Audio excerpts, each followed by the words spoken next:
पूजा मैं दुनिया के नजर में खलनायक हो सकता हूँ पूजा, लेकिन तेरे नजर में मैं नायक हूँ पूजा।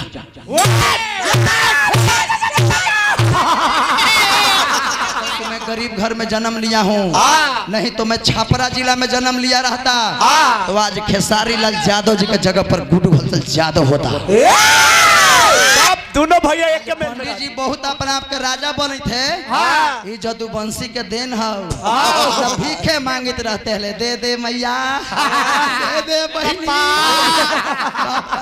हमारे बापा दे दे। बार भेटे तब तू दादाजी से तबला बजवा रहा था कि मेरा दादाजी बजा रहे हैं, इसका जवाब दीजिए।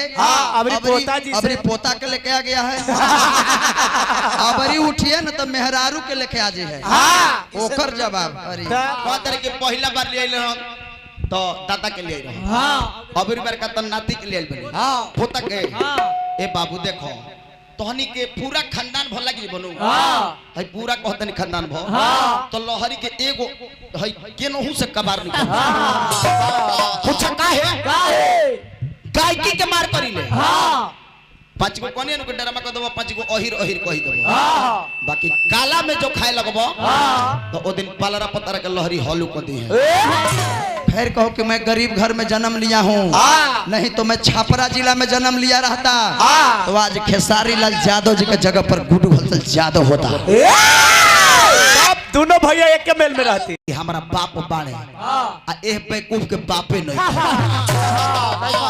ई गौरव से नहीं खर कह सको, बाकी हम मोछू पताव दे के कहिले कि हमारा बाप बाड़े माननीय श्रीमान हमारे गुरुदेव सुरेश तिवारी, बाकी ये कभी नहीं कह सकता है कि हमारे पिताजी या मौसा जी है, कभी भी नहीं कह सकता है।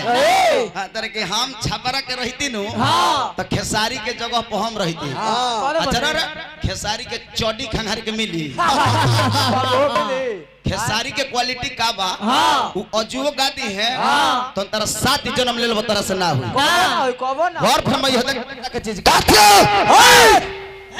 सातों को थाप पर मारूंगा पटक पटक कर मारूंगा तू कहे तो भौंकू, तू कहे तो काटू, अरे तेरे घर में घुस कर मारूंगा उठा उठा कर मारूंगा एक काशी का हाथ है लोहा पिघला कर आकार बदल देता है काटियो। देखो खाए पूर्वी कह देते भाई निर्लज कहीं का तुमको लाज लग रहा है, आम आहिर ही कबार ली हो बौरा बहुरा कहीं का हैले बने हो है देखे हो धान पीटे वाला हो धान पीटे वाला हो ना लो धान पीटे वाला हमारा गीत के ही जवाब दे अलाप लेके लोग ले बोले हे लइका के खड़ा करके कबा दी तोहनी से कुलहिनी से बढ़िया लइका का कुलहिनी से बढ़िया हम कहां है बुझत रहो। गौरव से कहिले कि बाप बाड़े बिना बाप के बेटा पैदा ले ली नु तो कि तो लमेरा हो जी न तो आवारा हो जाए। आज पंडित जी बहुत अपने आप के राजा बने थे, ये जदुवंशी के देन है, सब भीखे मांगित रहते हैं, दे दे मैया दे दे बहिनी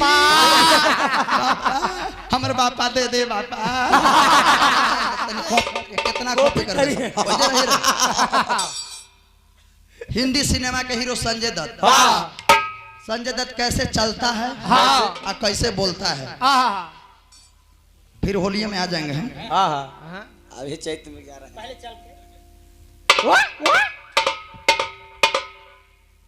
पूजा मैं दुनिया के नजर में खलनायक हो सकता हूँ पूजा, लेकिन तेरे नजर में मैं नायक हूँ पूजा।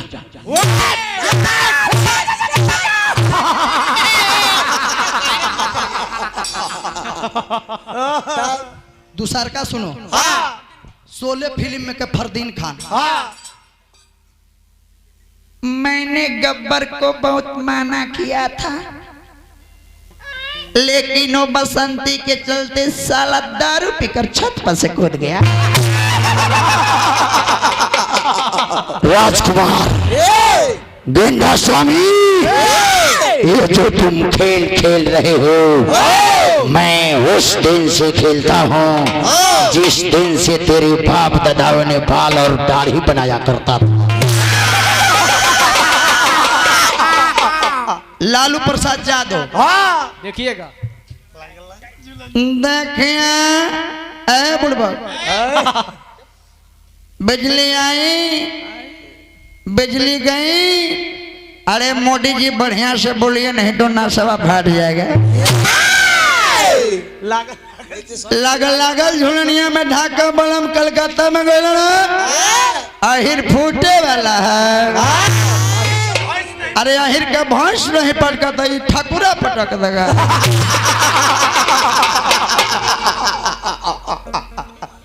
कॉपी करेगा सर? अरे फिर कहो कि मैं गरीब घर में जन्म लिया हूँ, नहीं तो मैं छपरा जिला में जन्म लिया रहता तो आज खेसारी लाल यादव जी के जगह पर गुड्डू हलचल यादव होता।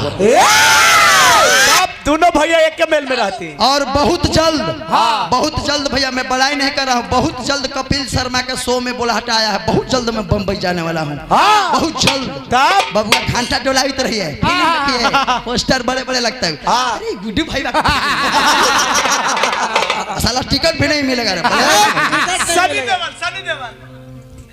सनी देवल सातों को थाप पर मारूंगा पटक पटक कर मारूंगा तू कहे तो भौंकू, तू कहे तो काटू। अरे तेरे घर में घुस कर मारूंगा कातिया, उठा उठा कर मारूंगा कातिया।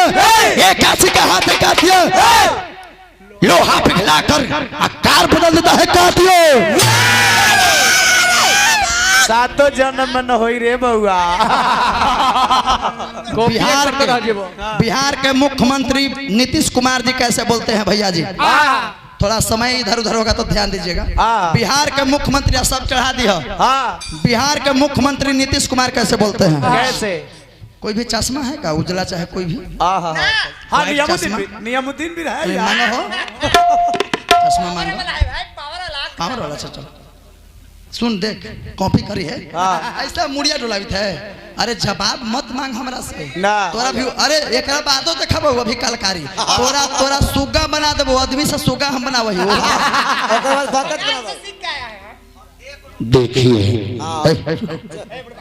देखिए बात ऐसा है, सबसे बड़ा पैसा है। अच्छा अजी मैंने बिहार में काम तो किया ना, ऐसे ही लोग विकास पुरुष कहते हैं लोग। मैंने दारू बंद कराया, प्रशासन की अच्छा व्यवस्था कराई, टीचर की नौकरी भी लगाई। अब मास्टर ही नहीं पढ़ा पाएंगे तो इसमें मेरी क्या गलती है? दयाल दा होश में। तेरे नाम भाई 14 भाषा में गीत गाता है गुड्डू हलचल। A B C D अहै बबुआ ली।